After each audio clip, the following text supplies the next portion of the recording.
Oi, pessoal! Então, estamos aqui em mais uma aulinha nossa, né, de ciências.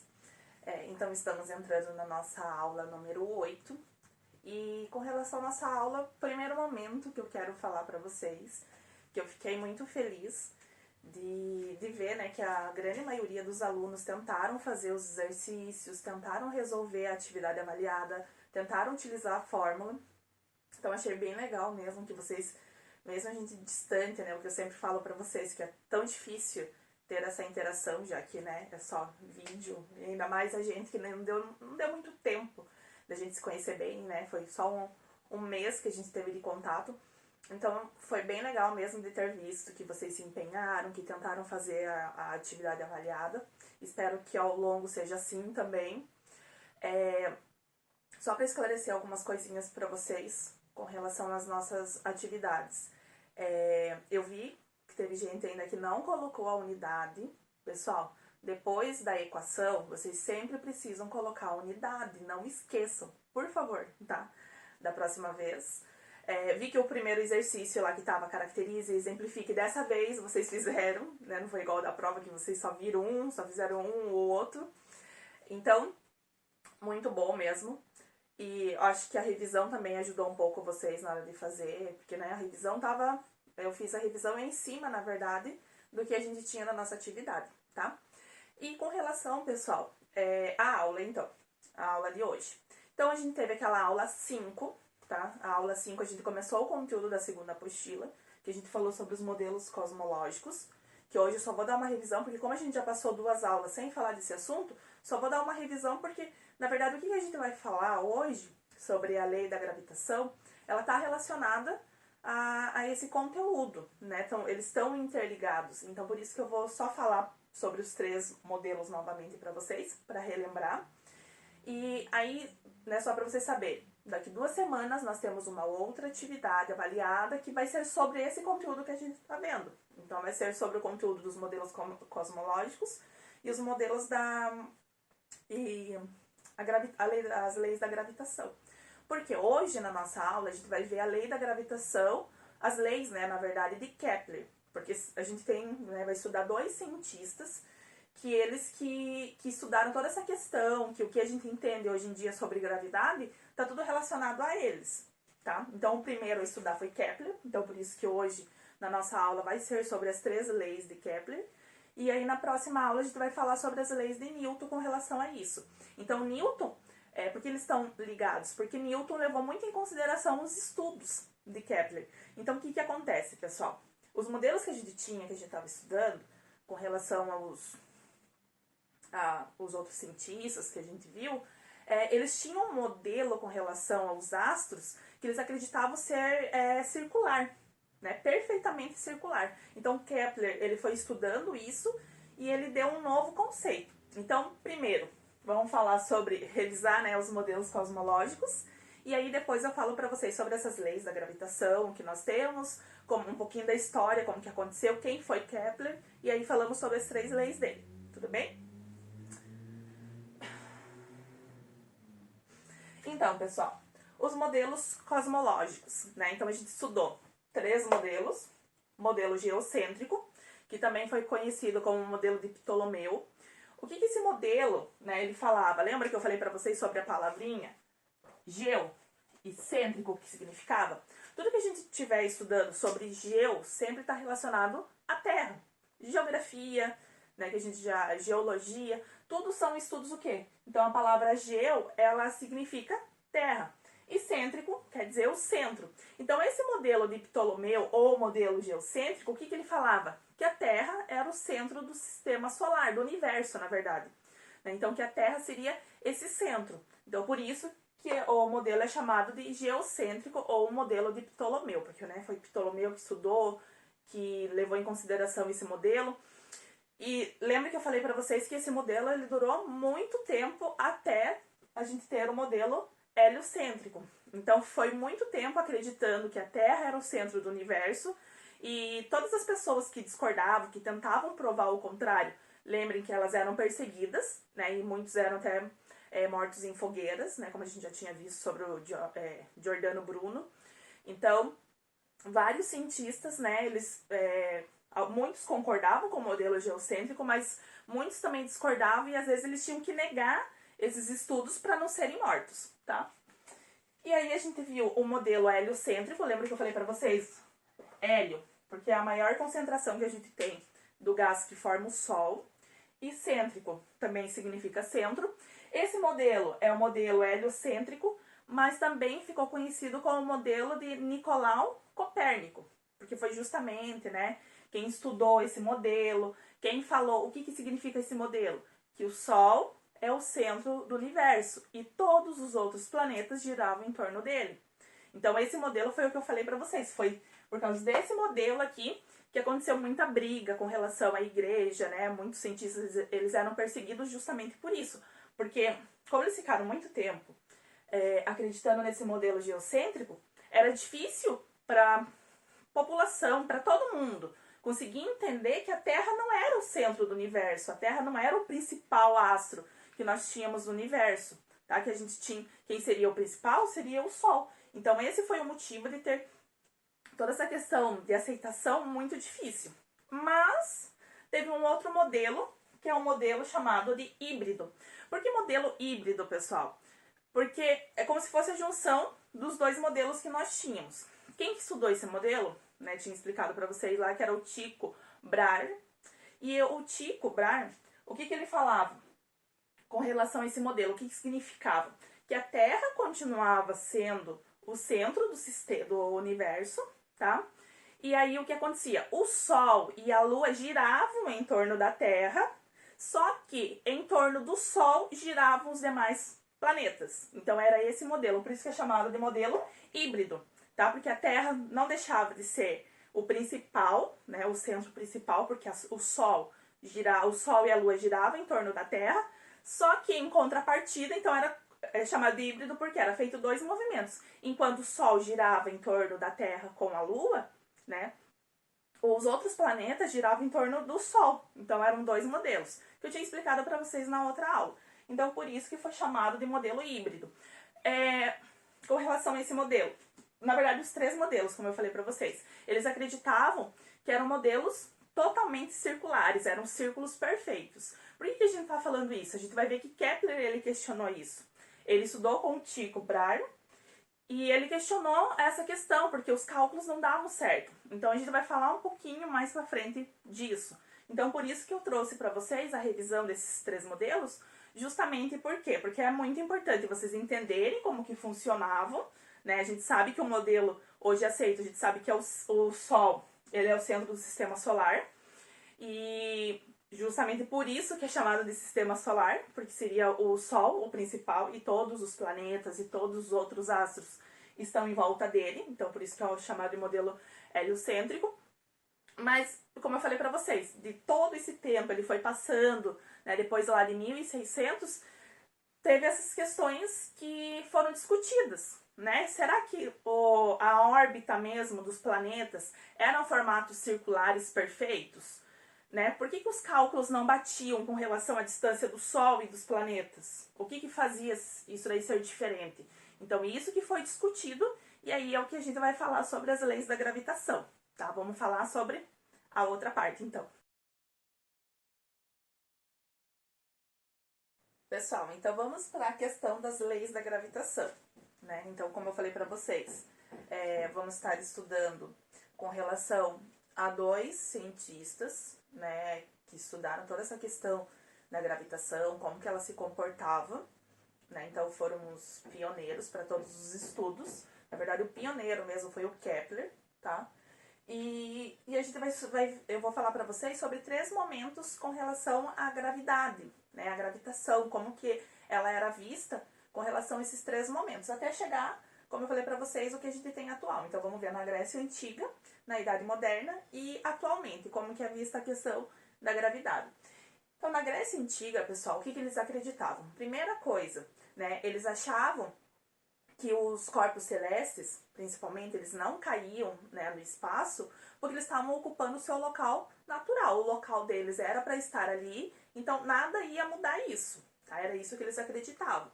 E aí, por que tinha alguns objetos, alguns materiais, o que acontecia que caíam na nossa Terra? né? Por que que alguns objetos caíam e os corpos celestes, né, eles continuavam na sua órbita? Então eles acreditavam que esses corpos que eles caíam na Terra, eles estavam procurando o seu local natural. Então se eles eram da Terra, eles iam ter que ficar sempre na Terra, então por isso que caíam.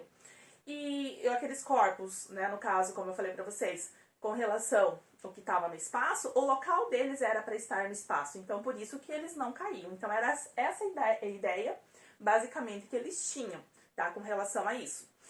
E outra coisa, pessoal, foi aqui na Grécia Antiga que teve a primeira, foi a primeira vez, na verdade, que foi utilizado o termo graves, tá? Então, o que significa esse termo graves? Então, é de origem do latim, né, latina. E graves, no caso, lá na Grécia Antiga, eles acreditavam, a tradução deles seria pesado. Então, corpos pesados, eles cairiam. Então, essa era a ideia que eles tinham na Grécia Antiga. Com relação à Idade Moderna, pessoal, foi aqui, tá?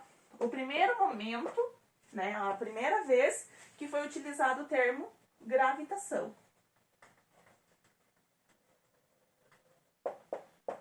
Então, foi aqui que foi utilizada a palavra gravitação. Então, foi o primeiro momento, tá, que foi utilizado isso. E, atualmente, nós sabemos que o quê? O que está relacionado à gravitação? A gente tem uma força maior de gravitação, que é a Terra.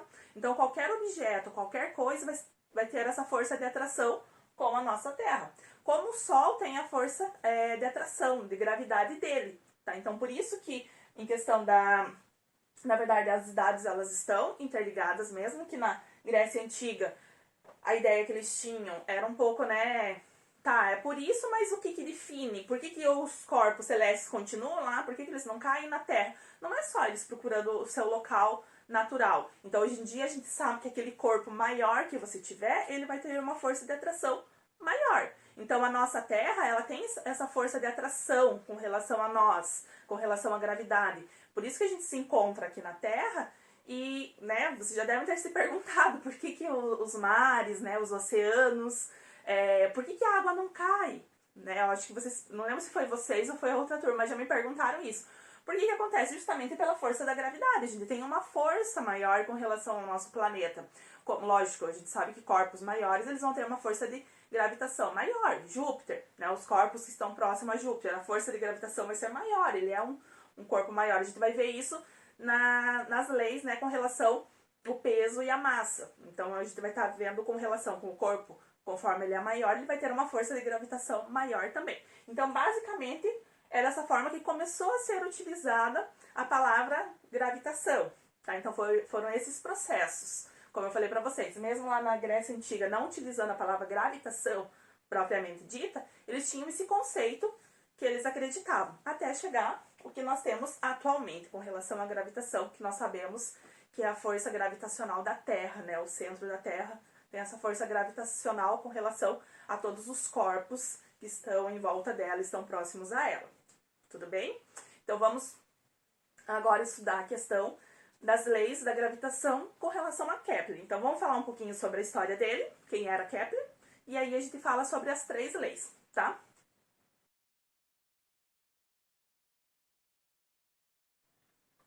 Pessoal, então nós vamos falar, né, como eu disse para vocês, sobre as leis de Kepler. Mas um pouquinho antes de a gente falar sobre as 3 leis dele, eu quero que vocês saibam primeiro quem foi Kepler, né, quais eram as ideias dele com relação a toda essa questão da gravitação. E como que ele chegou até isso, né, quais foram os passos que ele seguiu. Então, primeira coisa, quem era ele? Tá? Então, ele era um alemão que nasceu em 1571 e viveu até 1630. Ele era um professor de matemática e astronomia e ele foi convidado pelo Tycho Brahe, que a gente estava falando, aquele do modelo híbrido. Então, ele foi convidado para fazer estudos juntos com ele. Então, digamos assim, o Tycho Brahe, ele foi como se fosse um mentor do Kepler. E eles começaram a estudar juntos toda essa questão da organização dos planetas, quais eram as ideias, como que eram essas ideias lá na Grécia Antiga, digamos assim, o que tinha de errado, o que dava para consertar. E aí o que aconteceu?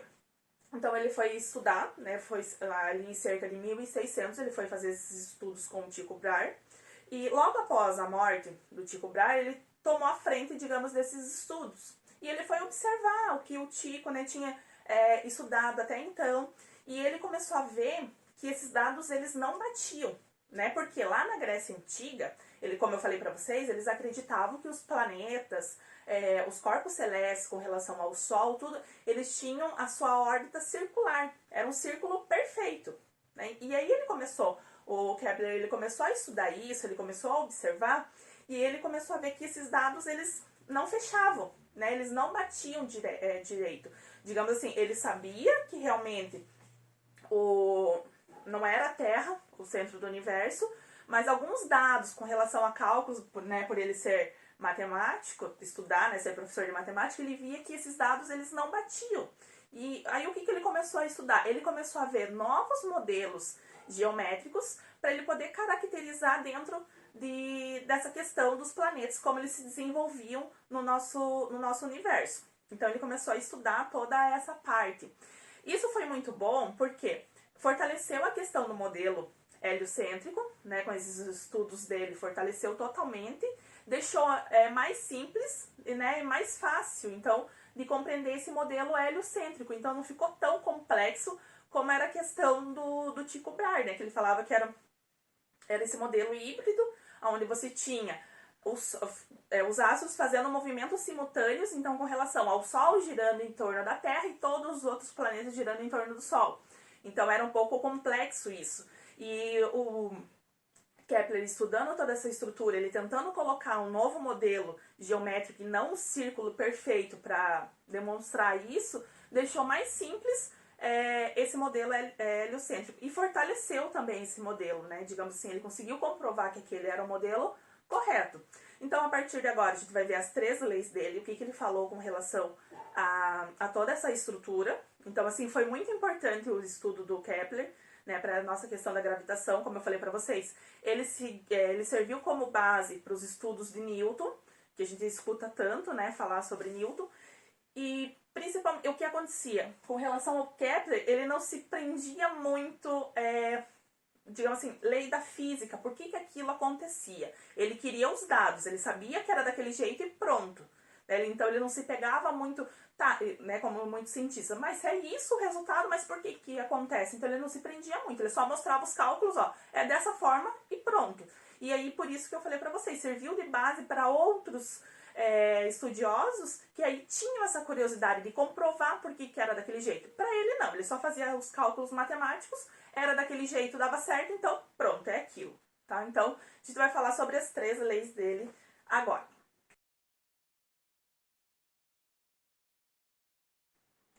Pessoal, então vamos falar, né, como eu disse para vocês, as leis de Kepler. Então vamos começar pela primeira lei dele, que é a lei das órbitas. Essa lei das órbitas, pessoal, está relacionado ao que eu tinha falado para vocês um pouquinho antes, que o quê? Né, ele tentou achar alguma forma geográfica para poder demonstrar como seriam essas órbitas dos planetas. Até o momento que ele chegou no que a gente chama de elipse. O que seria essa elipse? Pode ver que vocês sempre escutam falar o quê? O movimento, né, o desenho que nós temos ali dos movimentos dos planetas em torno do Sol é um movimento chamado elíptico. O que seria esse movimento elíptico? É justamente relacionado a essa elipse, que esse modelo que nós temos. Então, até chegar a esse modelo da elipse, ele viu vários modelos, né, de circunferência, várias representações, até chegar a esse modelo exato. Então eu vou colocar para vocês um vídeo para mostrar como que seria feito esse modelo, o que seria essa elipse. Então, basicamente, pessoal, na elipse você vai ter 2 pontos fixos, que vão ser chamados de foco. E esses 2 pontos fixos, vocês vão ter ali uma corda, um fio, né? E aí o que você pega? Você pega ali uma borracha, um pincel, alguma coisa assim, e você estica, né? Você vai esticar ele e vai fazer o movimento. Esse formato que ficar é a chamada elipse. Então eu vou colocar o vídeo para vocês, tá? Para vocês verem como que é. Podemos desenhar uma com uma corda solta, colocando-a dos 2 lados do papel e usando um lápis para manter a corda esticada enquanto ela se move pelo perímetro. O resultado é uma elipse. O comprimento da corda nunca muda, o que quer dizer que a soma das distâncias entre os pontos finais, ou focos, e qualquer ponto dentro da elipse são constantes. Pessoal, então vocês vendo aí o vídeo, então isso seria a elipse, é o que a gente chega, né, ao nosso modelo. Então, por isso que o enunciado da lei, né, de Kepler, a primeira lei, a lei das órbitas, ele enunciou da seguinte forma: os planetas descrevem uma órbita elíptica e o Sol está em um dos focos dessa elipse. Então, o que acontece? Como eu falei para vocês, no círculo, quando a gente tem ali a questão da circunferência, o círculo perfeito, o que você tem? Você tem só um foco. Então é como se vocês pegassem o compasso, né? Quando vocês vão fazer o círculo, vocês não colocam o compasso ali no meio e fazem o círculo, certo? Aquela pontinha do compasso, que seria aquela parte ali como se fosse uma agulha, vocês têm ali o foco, tá? O local onde você tem e faz a circunferência. Na elipse, como eu falei para vocês, você tem dois. Então eu representei para vocês como se fosse um prego, né? Um alfinete ali, para representar isso. Então, dentro dessa questão, dentro do nosso universo, do nosso sistema solar, o Sol, ele ocupa um desses focos, tá? E os planetas, aí, eles acabam girando em torno dele. E aí, o que acontece, pessoal? Como eu falei para vocês, então é uma forma como se fosse oval, ela é achatada, então é isso que significa a elipse. E quanto mais achatada você tiver ela, mais oval, né? Então ela vai ficar com as suas extremidades mais esticada. Você fala que você tem ali uma excentricidade maior, tá? Então o que significa? Um achatamento maior, né? Você acaba achatando mais. Então seria isso a excentricidade. E o que ele observou? Né? O que Kepler, nessa primeira lei dele, ele observou? Que a elipse que nós temos com relação aos planetas, essas órbitas elípticas que os planetas fazem, ela não é muito excêntrica. Como que ele conseguiu descobrir isso? Ele conseguiu descobrir pela questão da distância que esses planetas eles têm no seu movimento de translação. Então ele observou alguns dados, principalmente com relação à Terra, qual era a distância que ela tinha em seu movimento de translação. Então a gente sabe que o movimento de translação é justamente o movimento que a Terra faz em torno do Sol, certo? Então, como que ele chegou nisso, saber se ela era mais achatada ou não, né? Mais excêntrica ou menos excêntrica? Justamente por esses dados. Então ele pegou o momento que a Terra ela está mais próxima do Sol, né? E pegou o meio, digamos ali o meio termo, e pegou qual ela está mais distante. Então você não tem muita variação disso, ó. Quando ela está mais próxima, ela está cerca de 147 milhões de quilômetros de distância do Sol. Então esse é o movimento que ela está mais próximo, né? Ela está atravessando ali bem mais próximo dele. 149 milhões em um outro momento. E ele pegou o momento que ela está mais distante, que vai estar com 152 milhões de quilômetros. Lógico que a gente está falando em milhões de quilômetros, né? É uma distância astronômica. Mas o que acontece, pessoal? É só pra gente observar que a distância não acaba sendo tão grande. Então, se ela fosse mais achatada, por exemplo, se ela fosse assim, tá? Você ia ter uma distância maior, né? Então, pense que se o Sol estivesse aqui. Então, pense a distância que você teria com relação aqui, quando você está mais próximo, e quando você está mais longe. Você ia ter uma distância bem maior. Então, foi essa conclusão que ele teve também, tá? Então, que além de não ser um círculo perfeito, como era falado nos outros modelos lá, heliocêntrico, geocêntrico, e até mesmo do híbrido, né, que a gente viu, é esse formato, é essa elipse, e além disso, ela não é tão excêntrica, como eu falei pra vocês, ela não é tão achatada, tá? Então foi essa relação. Lembrando que seria essa elipse, esse formato que nós temos, né, mais oval, dessa circunferência. Lembrando que a elipse nós temos dois focos, onde um dos focos é justamente o Sol, né, e esses planetas estão girando em torno do Sol, tá? Então seria essa a primeira lei de Kepler.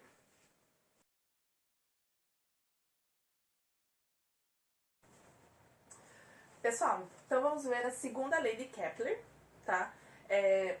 As duas representações, esqueci de falar isso na outra parte do vídeo para vocês, da primeira lei de Kepler. As duas representações que eu estou colocando para vocês é a mesma que vocês têm na apostila, só para acompanhar, para vocês visualizarem melhor, tá? Então aqui, pessoal, com relação à segunda lei de Kepler, tá? Então, essa lei ela foi conhecida como a lei das áreas. Já vão entender a questão da área que nós temos, da reta, né, da linha que tem de diferença entre o planeta e o Sol. Então, o que diz, né, essa segunda lei de Kepler? Então, o segmento de reta que une o Sol a determinado planeta cobre áreas iguais, então quer dizer que ele tem a mesma área, mesmo tendo distâncias diferentes, em intervalos de tempo iguais. Então, gravem muito isso. Então, ela cobre áreas iguais, então é a mesma área, tá? Vocês já viram lá dentro da matemática que são áreas. E essas áreas, por elas ter o mesmo valor, o intervalo de tempo acaba sendo o mesmo. O que acontece? Primeira coisa que a gente precisa saber, pessoal, são dois termos com relação à distância do Sol e o planeta. Então, é o termo periélio e o afélio, tá? O que significa isso? Quando a gente chama, né, nesse movimento, que esse planeta ele está no periélio, isso quer dizer o quê? Que é o momento que ele está mais próximo do Sol. Então, quando ele faz o seu movimento de translação. Então, vamos pegar lá a Terra. Quando ela tem o seu movimento de translação, quando ela se encontra, digamos, nesse lugarzinho aqui, ó, que está mais próximo do Sol, esse momento a gente fala que ela está no periélio. Ela está mais próxima do Sol, tá? E quando ela estiver, digamos, lá do outro lado, atravessando o outro lado que está mais distante do Sol, ela está no afélio. Então, o que quer dizer? Periélio é quando está mais próximo do Sol e afélio é quando está mais distante, tá? Então, vou colocar aqui para vocês. Então, próximo, só para vocês saberem. Mas... por exemplo, aqui menor. Então, aqui próximo. E aqui, quando estiver mais distante, tá? Vocês têm ali na apostila. Essa parte da apostila de vocês está lá no finalzinho, tá? Eles falam, ali na segunda lei fala bastante sobre periélio e afélio, mas lá embaixo, se vocês forem bem no final, como se for no glossário, aí vocês têm o significado, tá bom? Então lá, pessoal, o que a gente consegue ver nessa representação? Então, né, a gente pode observar que é uma representação diferente das retas, onde nós temos, né, o ponto A e o ponto B. E aí, nesse ponto, a gente fala que a área seria a área 1, e nós temos um momento lá com a letra C e a letra D, que aí a gente chama área 2. O que essa segunda lei de Kepler diz, pessoal? Que a área que eu tenho aqui no A1 é a mesma área que eu tenho no A2, tá? E, além disso, nesse tempo, quando a Terra, digamos, passar por esse ponto de A e B, ela vai gastar o mesmo tempo para ela passar em C e D. O que vocês conseguem observar, pessoal? Que a área ela pode ser igual, mas no momento que a gente está vendo da elipse, a distância ela acaba sendo diferente, não é? A distância. A área é igual, né? Essas retas, como ela forma, esse preenchimento que eu tenho aqui é o mesmo do que eu tenho aqui, certo? Então, essas são as áreas iguais. Tem o mesmo tempo que a Terra vai atravessar esse momento, tá? O tempo é igual. O que diferencia, então, pessoal? Se eu estou vendo que a distância aqui entre A e B acaba sendo maior do que a distância entre C e D. Então, o que acontece? O que diz essa segunda lei, a lei das áreas? Diz também que a Terra, os planetas, né? Lógico que eu estou falando sobre a Terra, mas os planetas em forma geral, o que acontece? Quando eles estão no seu momento de periélio, quando está mais próximo do Sol, eles têm uma velocidade maior. Então, isso quer dizer o quê? Que os planetas, por eles não terem o seu círculo perfeito, eles não têm uma velocidade constante. Eles mudam a sua velocidade no movimento de translação. Então, o que acontece? Quando está no... Desculpa, pessoal, a garganta aqui está um pouquinho... Vocês devem ter percebido já. Então, quando eles estão no momento do periélio, isso quer dizer que a velocidade que esse planeta ele vai passar por esse movimento de translação vai ser mais rápido. Então, vocês conseguiram entender? Por ele estar mais rápido, por isso que ele acaba tendo o mesmo tempo do outro ponto, da outra área. Por quê? Quando ele está no seu momento, que a gente chama de afélio, quando ele está mais distante do Sol, ele passa mais lentamente, a sua velocidade diminui. Então, por isso que ele vai gastar o mesmo tempo, mesmo a distância sendo menor. Então, é isso que acontece. Então, isso que vocês têm que lembrar. Quando ele está no seu momento de afélio, né, a gente vai ter uma distância ali maior, que a gente está observando, o ângulo, né, que vai ser formado, ele vai acabar sendo maior, só que a sua velocidade vai ser maior também, tá? Então, a distância é maior, a velocidade é maior. Por isso que o tempo vai ser igual. Então, o tempo é o mesmo que o planeta vai gastar do ponto A a B, vai ser o mesmo tempo que ele vai gastar no C e o D. A diferença vai ser a velocidade. Então, não esqueçam. No afélio, nós temos uma velocidade maior, então uma velocidade mais rápida. No movimento do afélio, quando está mais distante do Sol, a gente tem uma velocidade menor. Então, por isso que comprova-se a lei com relação das áreas lá de Kepler, tá? Então, que diz principalmente essa parte aqui, ó. Áreas iguais em intervalo de tempo igual. Justamente isso, tá? Então, como eu falei para vocês, a gente tá levando em consideração a área e não com relação à distância. Porque daí a distância vai fazer com que a velocidade seja diferente também, tá?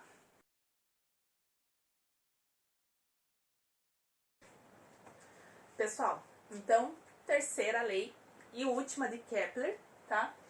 Então, essa é a lei conhecida como a lei dos períodos, onde ela é enunciada da seguinte forma. A razão entre o quadrado do período de translação de um planeta e o cubo do raio médio, né, de distância da sua órbita, é igual para todos os planetas. Então, o que a gente consegue observar nessa terceira lei de Kepler, pessoal? Independente da distância que você tenha, tá, do planeta com relação ao Sol, tá, você vai ter a mesma órbita, você vai ter o mesmo raio, então vai ser a mesma coisa. Então é isso que essa lei enuncia, né? Por isso que ela fala aqui, ó, que o cubo do raio médio de sua órbita, então, ó, é igual para todos os planetas. Lógico, a gente sabe, né, quando vocês estudaram lá a astronomia, a gente sabe que cada planeta ele tem o seu tempo de translação, né? Cada um vai demorar o seu tempo para dar uma volta completa em torno do Sol. Nós sabemos que, em média, né, a Terra ela demora de 365 dias. Mas conforme vai tendo essa distância do Sol com relação ao planeta, esse tempo ou ele diminui ou ele aumenta. Tá? Então, está muito relacionado com relação, né, esse tempo de translação está muito relacionado com a distância que o planeta tem do Sol. Então, por isso que eu trouxe aqui para vocês o tempo de translação dos planetas, tá? Dos nossos 8 planetas. Então, nós temos lá Mercúrio, eu coloquei na ordem com relação à distância do Sol. Então, a gente sabe que Mercúrio é o planeta que está mais próximo do Sol. Olha o tempo que ele demora, 88 dias para dar uma volta completa em torno do Sol. Vênus, que é o segundo planeta, né, depois do Sol, 224 dias. A Terra, 365 dias. Marte já aumenta, né, o tempo de translação dele, 287 dias. Agora, olhem os planetas mais distantes, os planetas gasosos que nós temos, eles que são os 4 últimos, né, e justamente eles são gasosos por estarem mais longe do Sol, eles são os que levam mais tempo para dar uma volta completa em torno do Sol, fazer seu movimento de translação. Júpiter, ele demora cerca de 11 anos, tá, para dar uma volta completa. Saturno, 29 anos, pessoal, para dar um movimento de translação completo. Agora olhem Urano, 84 anos. E Netuno, que é o planeta mais distante que nós temos, 164 anos.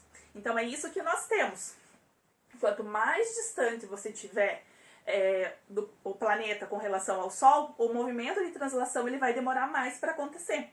Mas o que acontece? Se você usar essa fórmula da terceira lei, que é a lei dos períodos, você vai ter o mesmo valor do raio, tá? Vai ser o mesmo valor. Por quê? Você leva em consideração o tempo de translação, onde você tem, né, como o enunciado fala, o tempo de translação ao quadrado dividido pelo raio ao cubo. Então, raio, esse R ficou feio. Então, R, que seria o raio médio, ao cubo.